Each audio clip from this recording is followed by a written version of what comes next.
The Dragonback series by Timothy Zahn. Book 5 Dragon and Judge. Chapter 9. Tanim had changed a great deal in the past couple of weeks. In many ways, as if having awakened from a long dream. Her former life on Rose Scrovy was like a vague and distant memory. There had been little to do back there beneath the edges of the great forest, except hunt for berries and grubs and small animals, or to perform the little dances the Erasvas had taught them, or to sleep against her host's large, soft body. Sometimes there had been a little more excitement. A small predator might arrive and need to be driven off, or a low-flying bird could be snatched from midair and eaten. But for the most part, life there had been slow and lazy, comfortable and rather boring. Still, she was quite sure it hadn't been nearly as boring as this.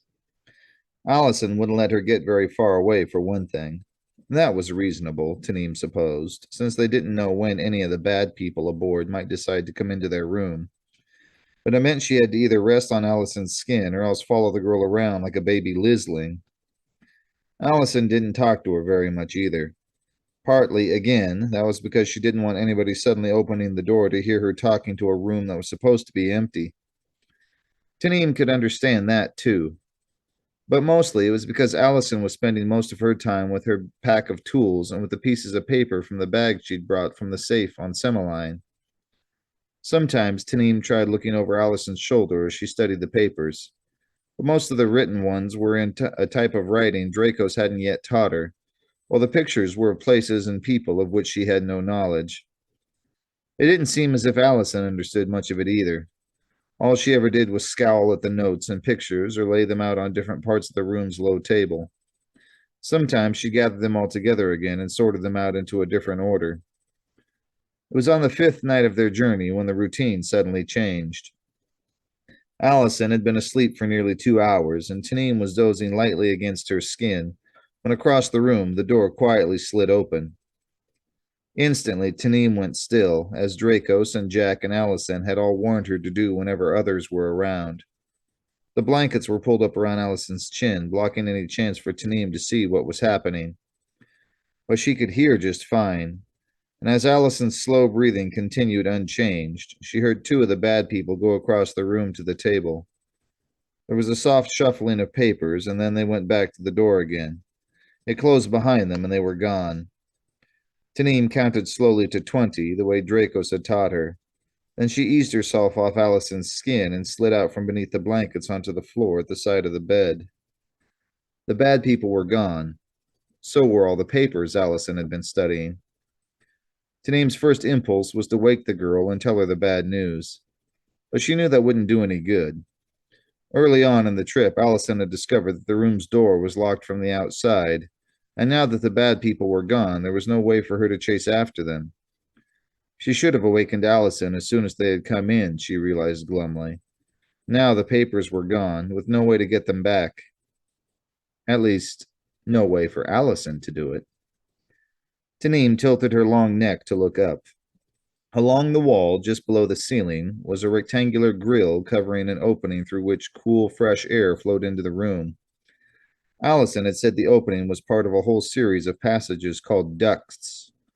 Once, a couple of days ago, Tanim had jumped up and hooked her front claws on the grill, hanging there, looking in until Allison had noticed and told her to get off.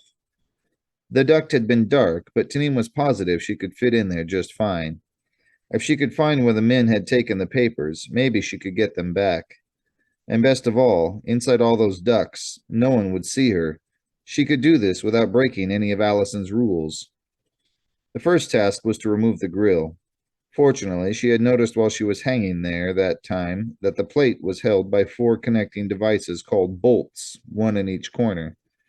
An easy leap upward, and she had deftly sheared off the heads of the two of the bolts with her front claws. On the second leap, she took off the heads of the other two, catching the grill between her jaws as it fell. She dropped back to the deck, making sure the grill didn't bump against the floor. It was heavier than she'd expected, and now that she had it off, she could see the flat panels fastening it to the back. Devices to heat or cool the incoming air, she guessed, remembering now how Allison had used a wall control to adjust the temperature of the room that first night. Leaning the grill against the wall out of the way, she took one final look at the sleeping Allison. Then, backing up a few steps, she leaped upward and slipped neatly through the opening into the duct. It was a tighter fit than it had looked, but as long as she kept her head low and her legs tucked in close to her sides, it would be easy enough to get through. The first turn was a little tricky, too, where her duct ran into another one and she had to go either left or right. For some reason, turning right seemed easier, so she picked that direction. She made it around the turn and kept going. The system was indeed complicated, more so than anything else Tanim had ever encountered. The ducts went in all directions, with turns and occasional dips or rises, and with other grills leading off into other rooms at regular intervals. For a while, she stopped at each opening and peered into the room beyond. But most of the rooms were unoccupied, and after a while, she stopped even bothering to look. A few of the rooms had voices or sounds or smells coming from them. In those cases, she stopped before passing, easing one eye around the edge of the grill to make sure no one was looking in her direction, before continuing silently past. But so far, there was no sign of Allison's papers. Tanim continued on. It was getting warmer now, and there were new noises drifting through the grills. The rooms she passed were larger, too, full of machines and people tending them. Once she had to wait a full minute before a man at a desk covered with lights turned away long enough for her to sneak past. After a few minutes, the heat faded and the noises quieted. The machinery rooms were replaced again by rooms like hers and Allison's, with even nicer furniture. And then, finally, from one of the grills ahead, she heard the murmuring of a familiar voice. She crept forward, listening hard. "Know what all the fuss is about," Colonel Frost was saying. "Near's I can tell, there's nothing here worth spit." Morgan isn't the sort of person to hold on to useless junk, a different voice answered. It was softer and strangely vague, as if coming from a great distance, and there was something in the voice that sent a shiver along Allison's back. "Maybe they're personal mementos," Frost said. "Even master criminals can get sentimental." Tanim reached the grill and looked in. The room was reasonably large, with a number of carved wooden desks and work areas, plus several comfortable-looking chairs. Frost was sitting in one of the chairs in front of a desk covered with glowing lights and symbols she couldn't make out. Allison's bag was on the table, and Frost was holding her sheaf of papers in his hands. There was no one else in the room. Virgil Morgan hasn't got a sentimental synapse in his entire body, the other voice said firmly from the room's emptiness. Or rather, from the glowing light desk, the same way Uncle Virgil's voice came out of the walls aboard the SNA. "I'll want to see those papers when you get here." 4 more days, Frost reminded him. "Unless you want me to transmit you some copies." "No, I can wait for the originals," the other said. "Right now, I'm more concerned about this girl you've picked up." "What about her?" Frost asked. "Your stakeouts on Semiline seemed to think she knew what she was doing." "They'd better be right," the other warned. "We're starting to run low on time here." "You want me to test her myself?" Frost offered. "By my count, you've got 4 separate safes aboard this ship." "Very amusing," the other said, his voice suddenly stiff. "Don't worry, I'll test her myself." "I thought we were running low on time," Frost reminded him. "Besides, it might be interesting to see what you have stashed away in there." "Don't push your luck, Colonel," the other warned, his voice turning even darker. "Not with me." "Warfare is luck, Mr. Neverland," Frost countered in the same voice. "And ours, I think, has just improved a little." Tanim felt another shiver run up her back.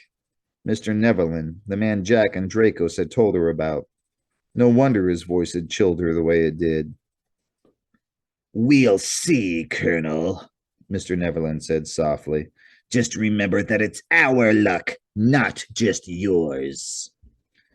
You just make sure Patchy Cook understands that, Frost retorted. I'll see you in 4 days. He leaned over to the desk and touched a switch. Some of the desk's lights went out. For a moment, Frost just sat there, glaring at the far wall. Then, with a snort, he gathered Allison's papers together from the desktop and put them back in the bag. With the bag dangling from his hand, he stood up and strode from the room. Tanim lay where she was, trying to decide what to do. She could continue on through the ducts and try to track Frost back to his own room. Maybe she would have an opportunity there to get the bag back. But Frost had talked about giving Allison more safes to open. If he went straight there, she would have no warning of this new test. No, Tanim had better return at once. Turning around in the narrow space proved harder than she'd expected.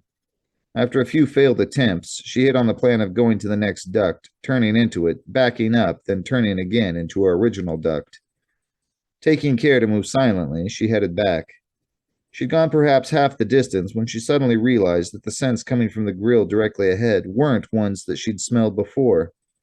She moved up to the grill and peered through. Beyond was some kind of food preparation room with neat rows of cookware in large and gleaming rectangular boxes. From 2 of the boxes were wafting aromas similar to those of their morning breakfast bread. Backing up a step, she turned her neck around to look behind her. The last intersection she could see looked familiar, but it clearly wasn't.